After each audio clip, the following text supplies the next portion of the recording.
Quickly. Oh, lots and lots and lots. Good, good, good. We would often interview people and see if they were right for us. We've switched it now. We want you to see if we're right for you as the first stage. So you're going to hear from me today about who we are, what we do, what we stand for, what our goals are, what the vision is. And then it's for you to decide if we're the right fit before we go on to deciding if you're right for us. So it puts the power into your hands a little bit. It's important to know what the purpose of today is. And we try to make it as clear as possible within the emails that we sent. It's not a guaranteed role for just attending, but the onus is at the moment on all of you here to determine if we feel like the right place. Now, you've come to visit us, you've seen where one of our locations are. I'll go into where our other locations are shortly as well. But yeah, really clear for me to set the expectation that today you're in control. I'm going to just now go on to talk a little bit about who we are as a clinic, what we have, the number of staff we have, a little bit background, again, to give you as much info as possible. Yes, you can look on our website and you can see it, but it doesn't always reflect what the reality is. And coming in to see what we do gives you the real opportunity to see who we are and, as I say, what we stand for. So we've got 4 clinics. This is our main clinic, our first clinic, if you like.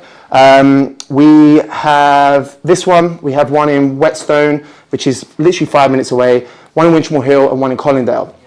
If you dropped a pin on all of them, they're all within the Winchmore Hill, Whetstone and Barnet. They're within kind of like a 2-mile radius, and the Colindale, if you created a 3-mile radius, we would be in that area. Our plan is to, and this is an extreme word to use, we're planning to dominate. It sounds a bit extreme, but that's the area where our focus is. We want to be the area right in there where we're the go-to place for everything. So we started off with physiotherapy and sports massage, to be fair. They're our 2 main areas where we excel in. And we have acupuncture, we have podiatry, we have osteopathy works with us. The plan is to really grow what we do as a clinic. This here is 1,200 square foot, I think, as a clinic. The long-term goal in the next 5 years is to double the size of this. We want one twice as big as this, and then we want the same for the other 3 clinics as well. So there's big ambitions, and we need the right people on board to come with us on that journey. But in order to be able to change this clinic from 1,200 to 2,500, 3,000 square foot, and the same with the other ones, there's high demand on the role. There's high demand on individuals who work with us, but I hope that they are always fair demands. And let's say I'll come on to that in a little bit more detail as we go on. So I am a physiotherapist. I no longer see patients anymore because my role now is involved in business growth, but also with the CPD we offer internally. Realistically, we're probably going to get to about 40 in total for our full-time staff, but that's across all our services. So it's really important to know that it's not going to have 40 physios. That'll be made up of podiatry, massage, physio, acupuncture, etc. We've been going now since 2009. We started off in my house, in a small little room. That's a lie. It was my stepmom who started off, actually, in her house, and then she handed it over to me, and I did it in my house. And then as things have grown, we've gone on to 4 locations, and this one being one of our, as I say, our main location, our biggest one at the moment, but with the plans to grow all the other ones. Standards and expectations. The big thing for me, if anyone who comes to work with us, and this is why I use this opportunity to tell you it now, I am so interested in people who care. Sounds silly. We're all physios here. We all care about the patient, but it's caring about the wider picture of what we do.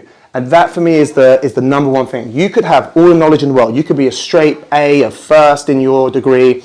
But if you don't show the passion and the care to help the business get to where it needs to be, for us, you're not the right person.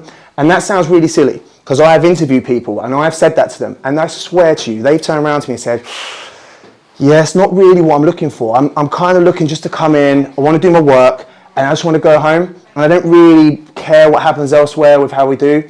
And for me, they're not going to be the right person to join us. And again, I say that really openly because some of us here may be thinking, you know what, I just want to come in, do my thing, go home, and then not have to speak to anyone and go and do my other bits and pieces, which is fine.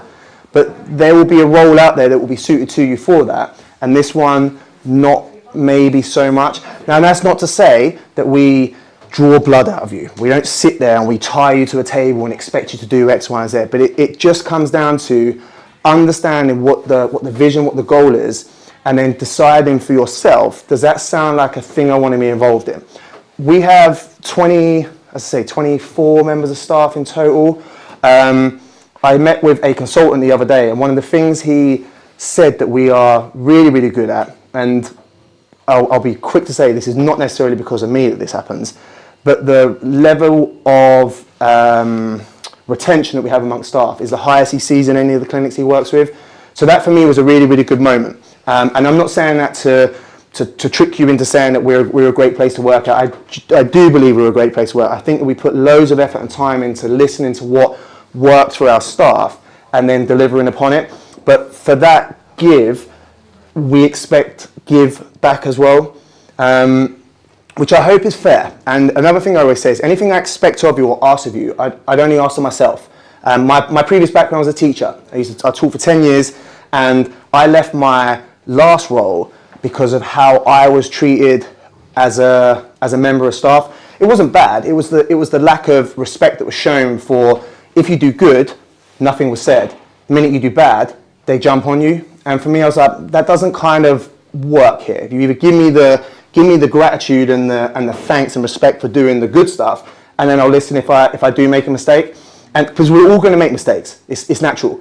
And we're not the company who comes in, oh, I can't believe you've done that, blah, blah, blah, blah, blah, like shout, scream. But we always ask for reflections on what it is that happened, what we would do differently. And as long as them kind of thought processes align, then you'll have hopefully a really, really happy and successful career with us. A really big trait that I look for in people. Are you able to reflect, and are you able to look at, you know what, that didn't go too well. This was the reason why, and next time I'm going to aim to do this. That's what we hope for, what we wish for, and what I honestly believe everyone who works for us at the moment currently does, which is why I hope that they stay so long with us, because we do help them with their growth. We do help them recognize where they can improve, but we also reward them when they do really well.